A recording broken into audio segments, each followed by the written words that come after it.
ما آمنت قبلهم من قرية أهلكناها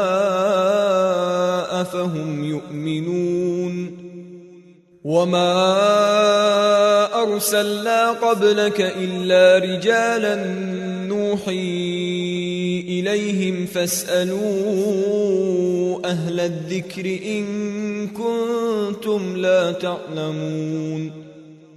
وما جعلناهم جسدا لا يأكلون الطعام وما كانوا خالدين ثم صدقناهم الوعد فأنجيناهم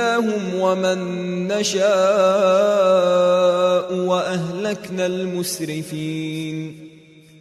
لقد أنزلنا إليكم كتابا فيه ذكركم أفلا تعقلون